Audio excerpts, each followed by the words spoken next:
This is Jamie Drummond for Good Food Revolution. I am joined today, all the way from Chile, by winemaker Teresita Orvalle. How are you today, Teresita? Fine, thank you. Thank you for the opportunity to be here with you and to have this nice conversation about the wine. So thank you very much. Superb. Now, I have been very excited by the wines of Floresta over the last month. I've written quite favorable reviews of your Carmenérè and your Chardonnay. For those people unfamiliar with Floresta, please tell them a little bit about the project and how it fits into the umbrella that is Santa Rita. Yeah, of course. Well, this project started in 2017. And the idea or the dream was to rescue some particular places of Chile, some particular terroir that we think that are very interesting because on its climate, geography, people, culture. And the dream was to have these grapes and to make a wine of this particular and special and unique place of Chile. So that was the dream. And because of that, we have now 5 wines from different places from the north to the south, and very beautiful and particular and special places. Now, they're very particular wines and really do stand out from the rest of the wines in the Santa Rita range. What was it that attracted you to working with Santa Rita, and how did you become attached to the Floresta project? Well, I started working in Santa Rita in 2017. Right. Before that, I was with Carmen, and we developed in Carmen the project of Carmen DO. So I always wanted and liked to work with a special terroir, something that I can have a very unique wine and very honest wine. So the idea to leave that project at the first put me very sad, but then I realized that in Santa Rita I can do the same because we have a many special and beautiful terroir. So because of that, we decided in 2017 to start this project with these places. And I think that is very nice because we make a special volume, it's not too much, yes, and we can show to everybody Chile from the north to the south, and also we can show in each places the variety, but not always the common way that we show some varieties. Some of these wines break some paradigms of it, so it's very interesting. I think that's what really excites me about the wines, because I find them so far removed from much of the wine that we do see from Chile. And it's almost like the new generation of Chilean winemaking. It's so invigorating and fresh and vibrant. And I found the Carmenérè and the Chardonnay that I had tasted just to be so lifted and so fresh. And it's a freshness that I've rarely seen in Chilean wines. Yes, it's true, the things that you say, and I think that the results of its fresh and acidity is because of the place, especially when in both. First, maybe we can talk a little bit about Chardonnay, because Chardonnay is from the north, where Limarí Valley, where the Atacama Desert starts, so it's a very extreme place. No too much water, only the water that we can have from the rain, that is not much. For example, this year is no more than 26 millimeters. So it's nothing. Right. Yeah. And also it's very fresh because we are 30 kilometers from the Pacific Ocean, and we have a lot of carbonate in the soil, so a lot of calcareum. Mm-hmm. And I think that this combination, the closer to Pacific Ocean and also this kind of soil give us the acidity and all the freshness that we are looking for. So it's very interesting because of that, the place. There is a kind of minerality or life force coming through on that wine. It really is quite something. Yeah. And that is because, as I told you, you can find in the place that is alluvial soil, that the first 30 centimeters is gonna be clay, but after that it's gonna be a lot of stones with this carbonate in the middle. And it's crazy. You can see all the roots of the vines go very deeply in the vineyard and keeping in touch with this carbonate. And of course, that produced that the growing of the vineyard is stopped at some point because the vineyard is not very comfortable with this carbonate. and the focus then started in ripeness with the grapes. And I think that combination, that little stress that the vineyard has, also helped us to have this freshness, minerality, and a lot of fruit. Now, normally I would have a glass of your wine in front of me and be tasting as you were talking about the wine, but I enjoyed the bottle so much I finished it off. So you're going to have to you're going to have to describe for me what you feel comes out in the glass, because I've already written my review, but I'd be curious to hear it from the winemaker's mouth. Yeah, of course. Well, for me at the first, I feel a lot of citrus aromas, such as pomelo, for example, lime, and then it started a lot of I don't know, melocotón, even pear a little bit, and flowers also. So I think that is a combination between citrus aromas, but also ripeness aromas of Chardonnay. And that is the things that I like of this wine, because it's very complex on the nose, and you can feel many things. It's not only one side of part of fruit. I think that is when you open the wines, they start to developing many aromas, a big range, and I like that. And on the palate, how would you describe that?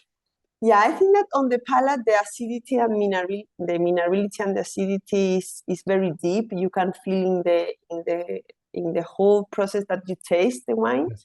And also it's very important that I think that the wine have body. And for me, it's very important that has a good body, a good mouthfeel, round feeling. And that for me is important on Chardonnay, not to be very tiring Chardonnay, but at the same time have to have the DNA of the wine. And for me, part of this DNA is the mouthfeel and the roundness that you can feel, that you have to feel in Chardonnay. There is a very subtle oak influence on this wine, but it's just it's very much a secondary trait of the wine. Yes. Tell us a little bit about that oak treatment there. Yeah, it's only because, well, we fermented in a very simple process, and we fermented in oak barrels, but old oak barrels, nothing new. So because of that, you feel the wood very little, because it's nothing new there. And also we play a lot with the batonnage. We work a lot with that. In the first 4 months, we make 3 batonnage per week. And then when we feel that we get the mouthfeel that we needed, we stop it. And then we leave the wine on its list for 12 months before being bottled. So it's a very simple process, but at the same time, for us, it's very important to management and to work very well the list and the incorporation of it with the batonnage. When you've been traveling around the globe with your wines and you've been serving this particular Chardonnay at winemakers' dinners and the like and tastings, what do you feel the best pairings are with it? You mean by food, something like that? Exactly. Well, I think that this Chardonnay can go with many plates. Something, for example, fishes for us, especially in Chile, that we are a very important country producing that. So we think that goes very well. But also with I don't know, with some hot fish, not always fresh, and like appetizers, also with a meal. And I think that with that combination goes very well. I'd like to talk to you next about the Carmenérè that you have in the market right now, the Floresta Carmenérè. Carmenérè is a grape that I've had many Carmenérè that I found to be a bit heavy, perhaps a little bit clumsy. I've tasted in the last 2 years, tasted some very good Carmenérè, but this Floresta was just, it was absolutely wonderful. I think I've enjoyed 2 bottles of that over the last 2 weeks. A great wine. Let's hear your thoughts on the Carmenérè grape first, and then how you apply the Floresta principle to the production of this wine. Yes. Well, Floresta Carmenérè is a very special wine. First, because it's come from Apalta Valley. That for me, Apalta Valley has the best premium Carmenérè of the world. And the story of this Carmenérè is that comes from a vineyard that is more than 90 years old. So it's very old vineyard, maybe the oldest from Chile and from around the world. And also the family that is owner of that vineyard is a family that has had take care of this vineyard for many generations. So they know a lot the management on the vineyard, and it's very interesting. And we work together, and I like that because we were working together since 30 years ago. So it's a long time. It's a long time. And well, the vineyard is very nice because it's granite, the soil, and also it's in the Pied du Mont. And because of that, the combination of these soils that is poor, there's not too much water, only the water that they have from the rain. There's no irrigation, so there is a dry farmer vineyard. And also the age of the vineyard make these factors make a combination that we have to harvest very early in the season, this Carmenérè. We harvest in the middle of February. That is not common in Chile, that everybody harvests in the middle of May. And when you go to the vineyard and you taste the grapes, you realize that in the middle of February, you have everything that you need. The tannin that you are going to find in that wine are very talky tannin. It's a very juicy wine. And also, you are not going to find any pyrazine in a bad way. I mean, no tomato, no pepper, nothing. Yes. No, it's not pepper. Pimentón. I don't know. Yeah, pepper is like the green pepper. Pepper is okay. Yeah. Okay. So you are going to find flower aromas. Also, you are going to find herbal aromas, but more paprika. No, the green aromas that we don't like it. And also, you are going to find a lot of fruit. So this combination of aromas and tannins for me are incredible. And of course, that you have to add the acidity that is natural acidity and the freshness of the wine, the minerality of the wine. And that gives the terroir, give us these kind of things. So it's incredible. It's incredible, the combination of the soil, because it's in a Pied du Mont, dry farmer, the age of the vineyard is something that I think that is a gift for us to make that wine. Would you say that the Floresta range was probably the most terroir-driven range from Santa Rita? Well, yes, there is a very terroir range, but I think that also the wines that are up to Floresta range also are very in the terroir. Are wines that are very from a terroir.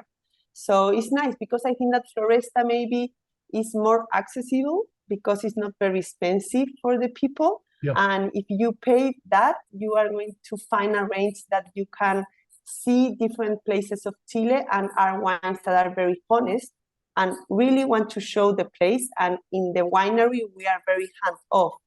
We don't want to see, we don't want to be many, or we don't want to add many things or manipulate a lot the grapes. We want to show the origin of the grape. That is the important thing. So minimal intervention. Yes, minimal intervention. Now, what are the biggest challenges in making an accomplished wine with minimal intervention?